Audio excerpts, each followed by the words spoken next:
교회가 가정공동체를 시작을 했습니다. 한 번도 못 들어보신 분은 없을 거예요.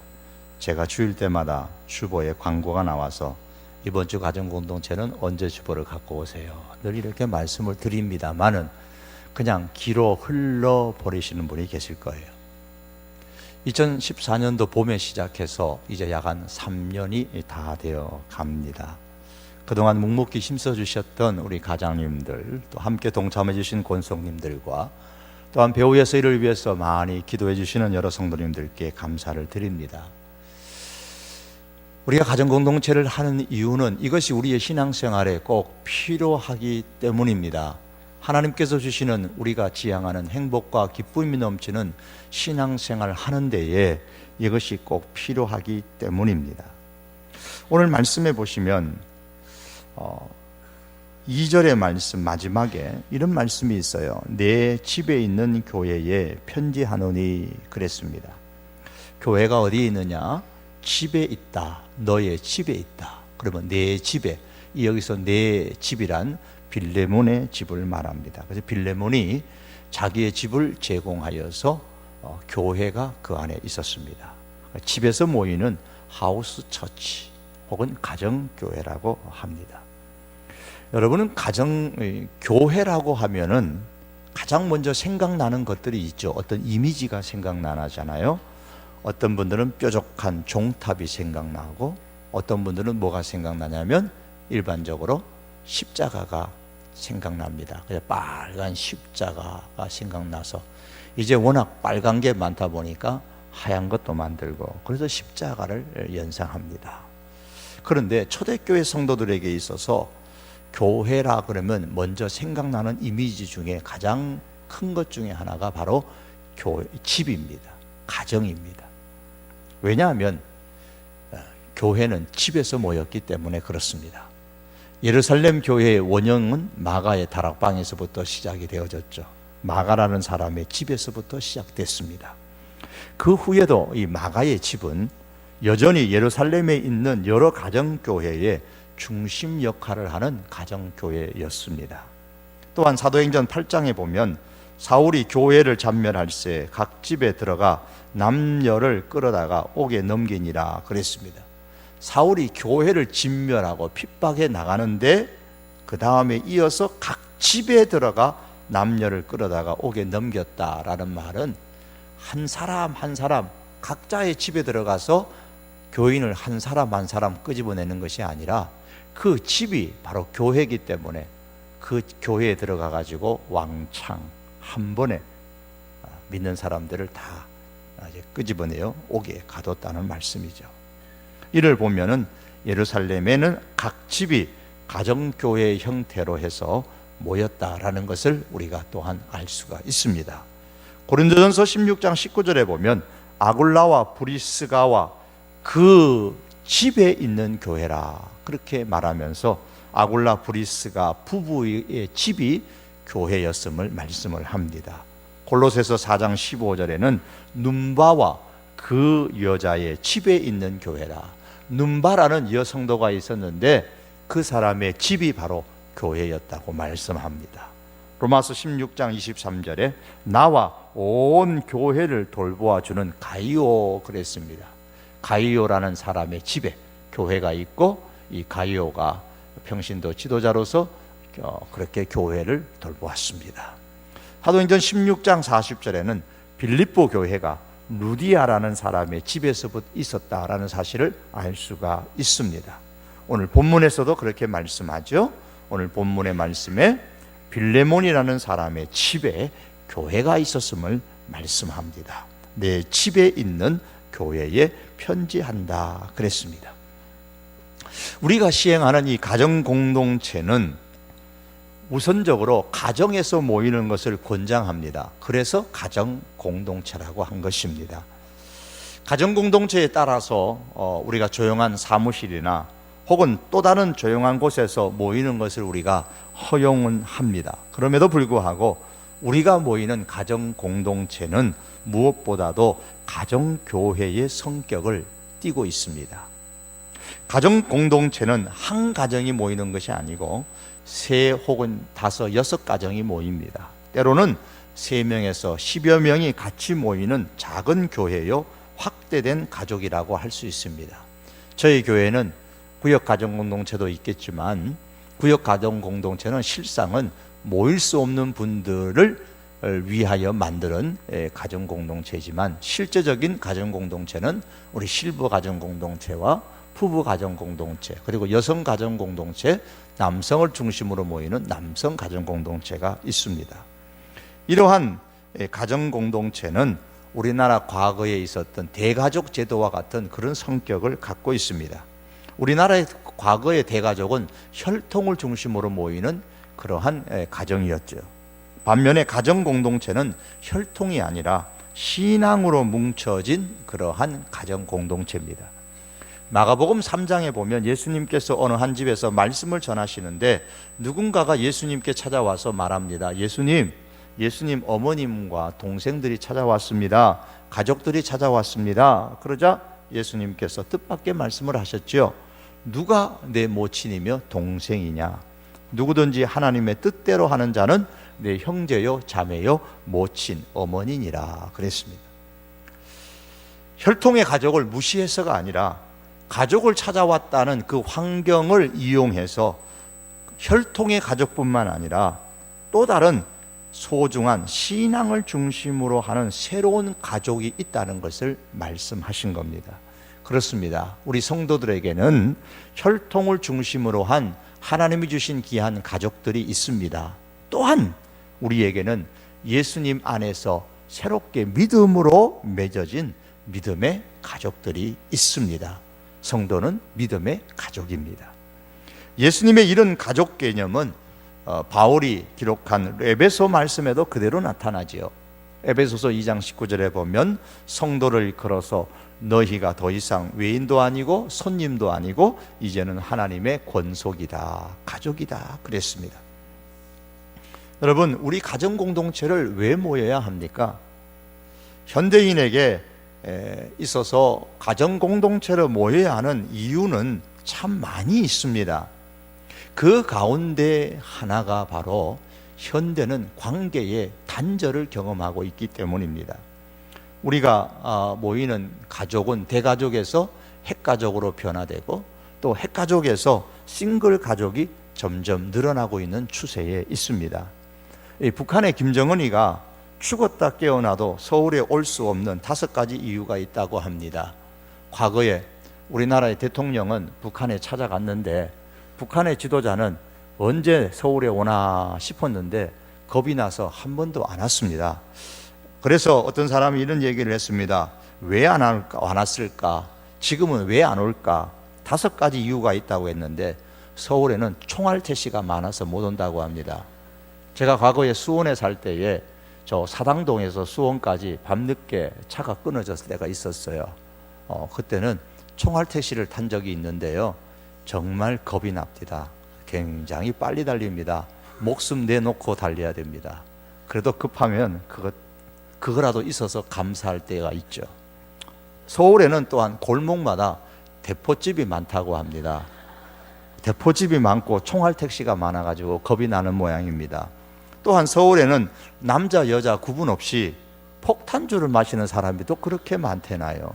그리고 서울에는 비행 청소년이 아주 많다고 합니다. 그리고 서울에는 거의가 핵 가족이라고 합니다. 그러다 보니까 아마 저 북한의 지도자가 서울에 오는 것을 대단히 겁내지 않았나, 지금도 그렇게 겁내지 않나 싶습니다.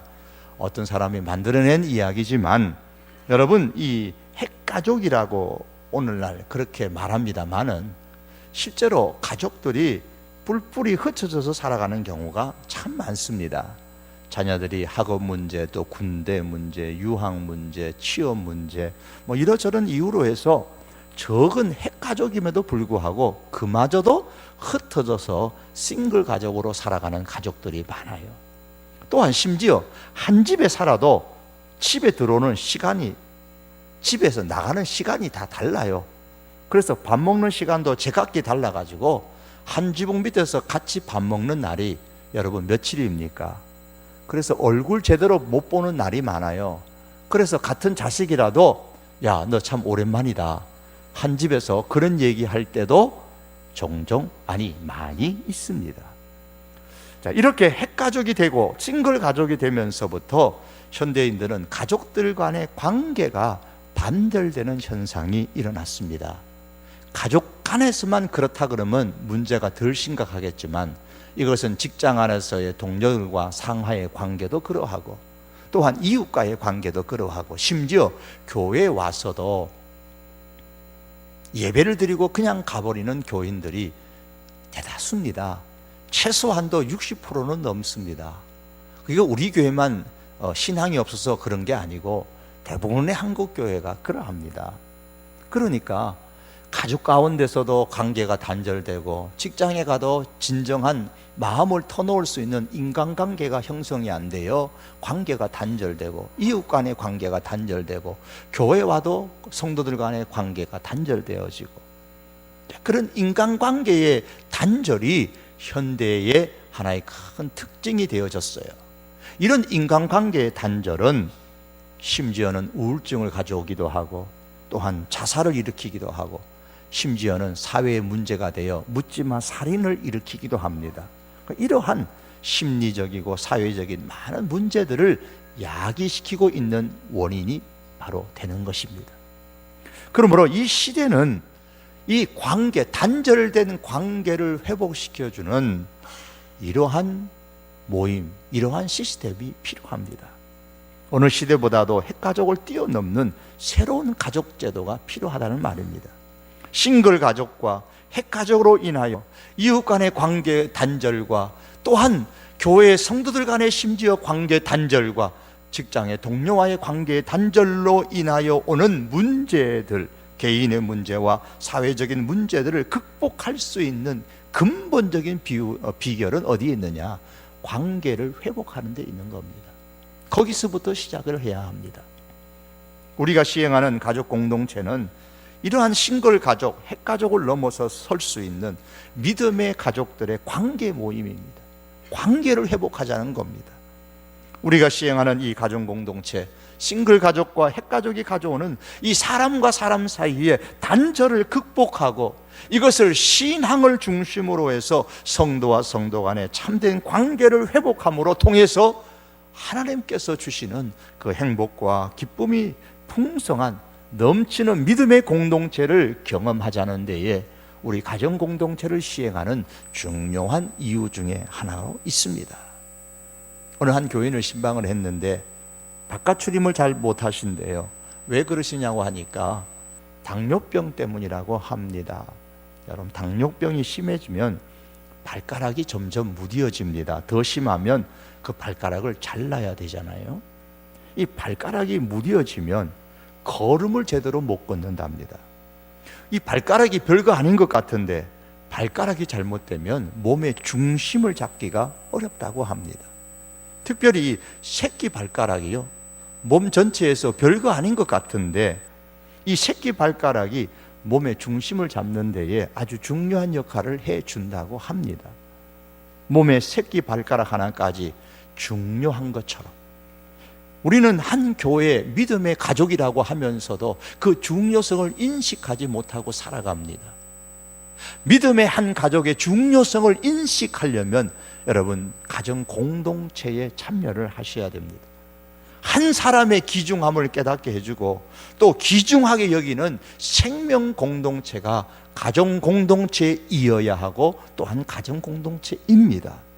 그러므로 우리 성도교회에 흩어져 있는 이 모든 가정 공동체가 살아야 80여 개의 이 가정 공동체, 70여 개가 넘는 이 가정 공동체가 살아야 이 성도교회가 건강하게 우뚝 설 수 있습니다.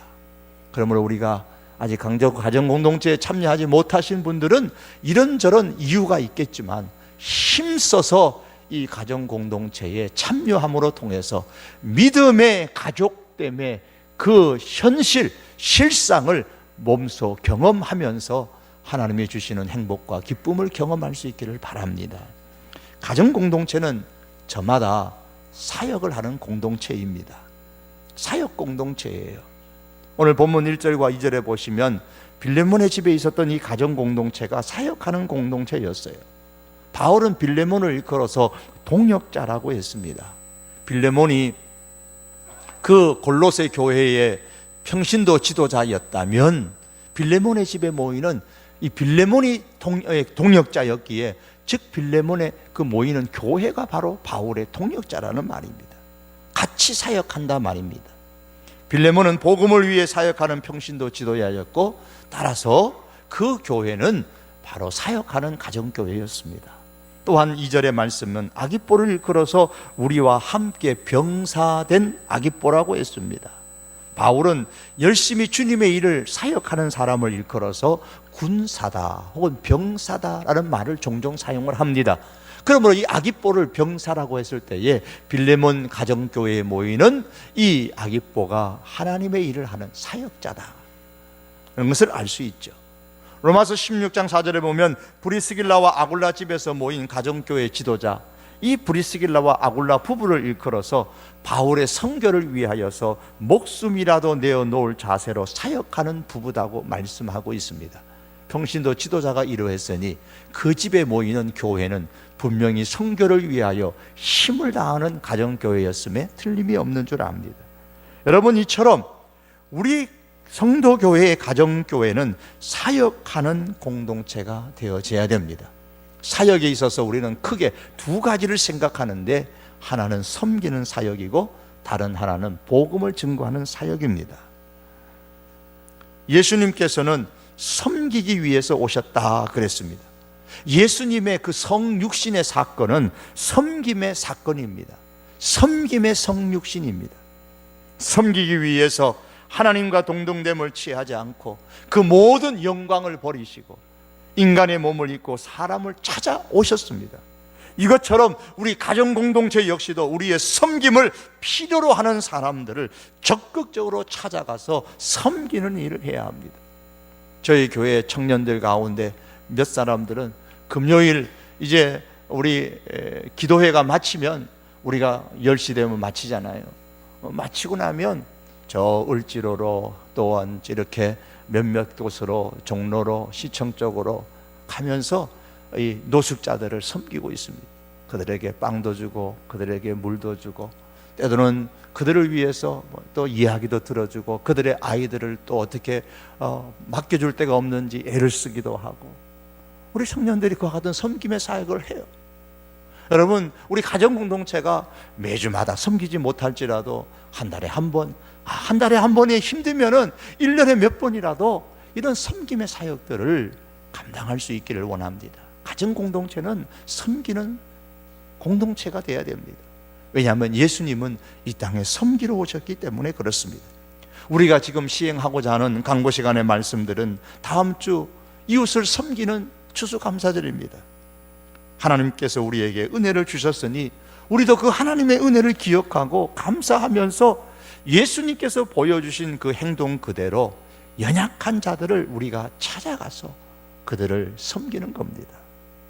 이번에는 적은 과일이지만 이 추수감사절에 우리가 이 가정공동체별로 좀 이렇게 과일을 한 바섯씩 가지고 오셔가지고 두시는 곳에 저 바깥 로비에다가 모아두면 몇 분이 또 이렇게 강대상으로 옮겨서 하나님 앞에 그렇게 감사드리고 그것을 나눠줄 수 있는 뜻깊은 그런 섬김의 추수감사절이 될 수 있기를 원합니다. 가정공동체가 행하는 겁니다. 하나님께서 이렇게 말씀하십니다. 너희 중에 분깃이나 기업이 없는 레위인과 너의 성중에 거하려 하는 객과 및 고아와 가부들이 와서, 연약한 사람들이에요. 그 시대에 가장 힘없는 사람들입니다. 그들이 먹고 배부르게 하라 그랬습니다. 그들이 먹고 배부르게 만들어라. 그리하면 내 하나님 여호와께서 내 손으로 하는 범사에 내게 복을 주시리라 그랬습니다. 주님은 우리가 섬기기를 원하십니다. 또한 복음을 전거하는 사역하는 가정공동체가 되어야 됩니다. 마태복음 4장 19절에 보면 예수님께서 제자를 부르시면서 나를 따라오너라, 내가 너희로 사람을 낚는 어부가 되게 해주시겠다고 말씀을 하셨습니다.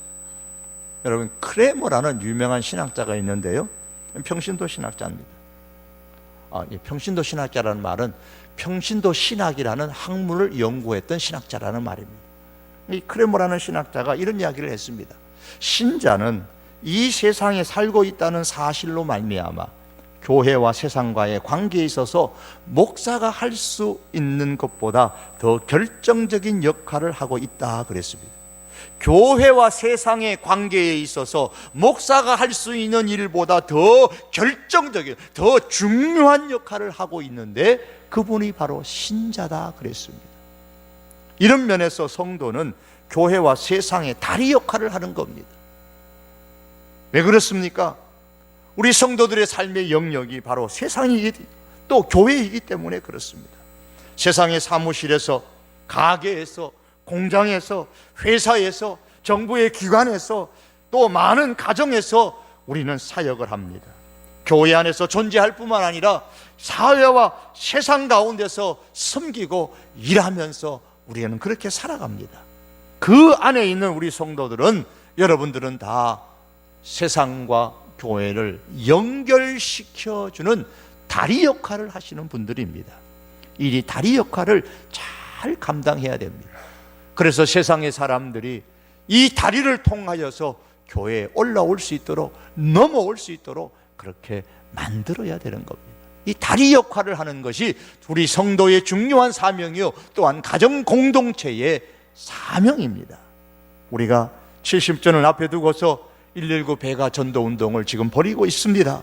사람 낚는 어부의 사역을 우리가 시행하는 것입니다.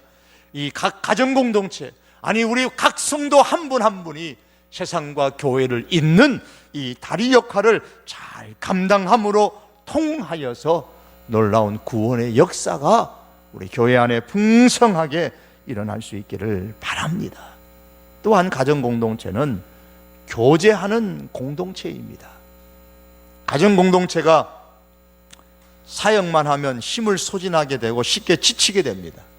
이 힘을 어디서 공급받느냐?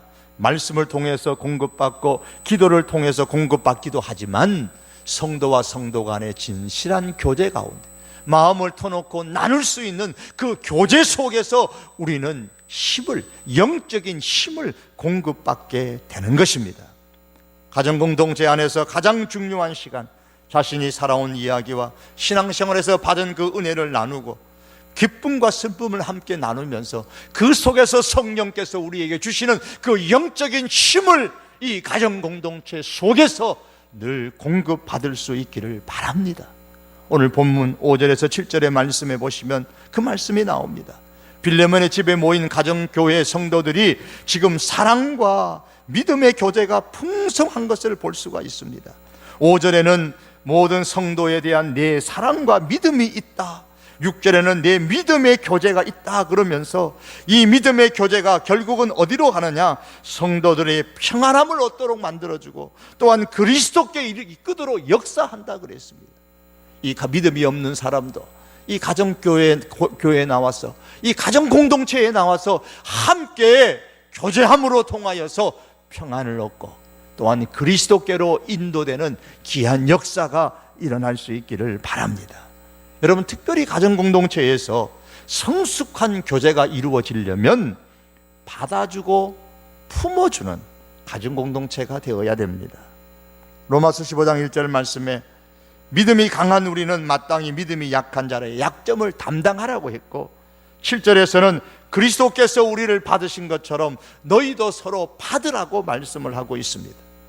빌레몬의 집에 모이는 가정교회에 하나의 큰 숙제가 있었습니다. 그것은 가정교회의 지도자인 빌레몬의 집에 오네시모라는 종이 있었는데, 이 종이 주인의 빌레몬의 집에서 주인의 돈을 훔쳐가지고 도망을 가버린 거예요. 그 당시에 종이 도망간다는 건 상상할 수 없는 일이에요. 거기다가 주인의 돈까지 훔쳐갔으니 잡히면 죽는 겁니다. 그런데 한 번은 바울로부터 편지가 온 거예요. 내가 오네시모를 만나서 전도했는데 이제는 하나님의 아주 좋은 일꾼이 되었다. 너한테도 유익하고 나한테도 유익하고 내 심장과 같은 오네시모가 되었다. 그러니 빌레몬아, 이 빌레몬에 있는 교회 성도들이여, 이 오네시모를 품어주십시오. 용서하고 받아주십시오 라고 요청을 한 거예요. 이제 이 빌레몬과 그 빌레몬의 집에서 모인 교인들이 그 편지를 받았습니다. 어떻게 했으면 좋겠습니까? 결론은 빌레몬에는 나오지 않지만, 본서에는 나오지 않지만 이 빌레몬과 그 교회가 오네시모를 받아주었습니다. 골로새서 말씀에 4장 9절에 말씀합니다. 신실하고 사랑을 받는 형제 오네시모를 함께 보내노니 그는 너희에게서 온 사람이라. 너희에게서 온 사람이라. 바울은 오네시모를 이 빌레몬에 있는 가정교회에 보냈고, 그 가정교회의 성도들은 이 오네시모를 품어주고 용서해주고 받아주었습니다. 그리고 그를 잘 교제하고 그와 교제하고 다시 복음을 위하여 바울에게 이 오네시모를 보내주었던 것입니다. 그래서 신실하고 사랑받는 형제가 되어졌다, 그렇게 말씀하고 있습니다. 신앙생활하면서 사랑과의 관계를 바로 갖는 것, 여러분 정말 힘든 일이죠. 특별히 나에게 잘못한 사람을 용서해주고 받아주고 품어줘서 관계를 회복시키고 또 한 믿음의 가족으로, 신앙의 가족으로 섬기는 것이 무척 힘든 일인 줄 압니다.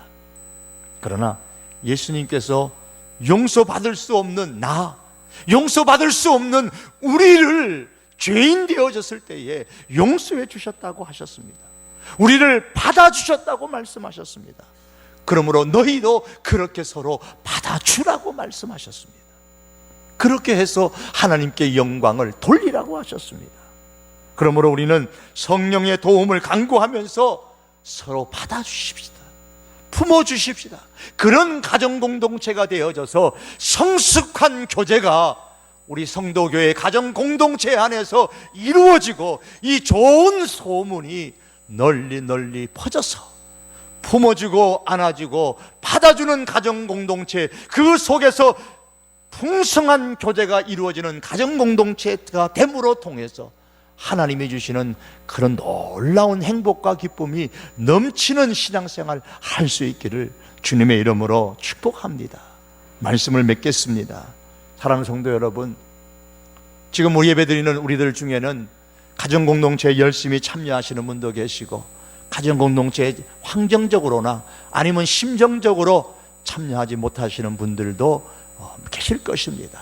여러분, 힘써 내 자신의 마음을 살피고 우리의 환경을 살펴서 내가 어느 가정공동체에 참여할 것인가를 깊이 생각하시면서 우리 교육자들과 상의하시고 주변의 신앙의 동료들과 친구들과 상의하시면서 이 가정공동체에 많이 참여하시기를 바랍니다.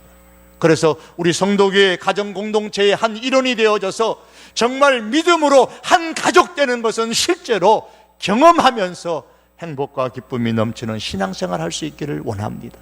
이미 가정공동체를 이루어서 또 함께 모이는 성도 여러분, 함께 모이는 것 자체가 정말 힘들고 어렵지만 우리의 가정공동체가 이제 한 걸음 더 나아가서 섬김의 사역으로, 또한 복음을 전하는 사역의 그러한 공동체로 만들어 가야만 합니다.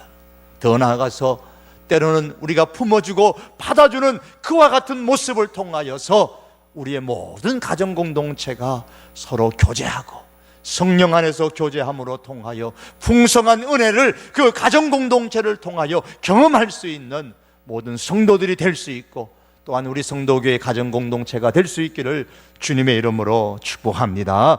우리 기도하시겠습니다. 존귀하신 우리 하나님 아버지, 감사합니다. 저희 교회 가정공동체를 허락해 주셨습니다. 감사를 드립니다. 힘껏 모이는데 주여 그 가운데 성령님 교통하시고 역사하셔서 사람만 모이는 모임이 아니라 주님이 함께 하시고 응답하시고 역사하시는 은혜가 풍성한 가정공동체의 모임 되게 하여 주시옵소서. 위하여 수고하시고 인도하시는 우리 모든 가장들에게 성령의 충만함을 7배나 더하여 주시옵소서. 아버지 하나님, 우리 권속들에게 은혜 더하여 주시옵시고, 아버지 하나님, 심정적으로 또한 아버지 여러 가지 환경적으로 이유가 있어 참여하지 못하는 성도들 긍휼히 여기시고, 주여 함께 동참할 수 있는 마음 주시고 함께 동참할 수 있는 환경들 만들어 주시옵소서. 그리하여 하나님이 주시는 행복과 기쁨이 넘치는 가정교회의 그 모습을 누리게 하여 주옵소서. 감사드리며 예수님의 이름으로 기도하옵나이다. 아멘.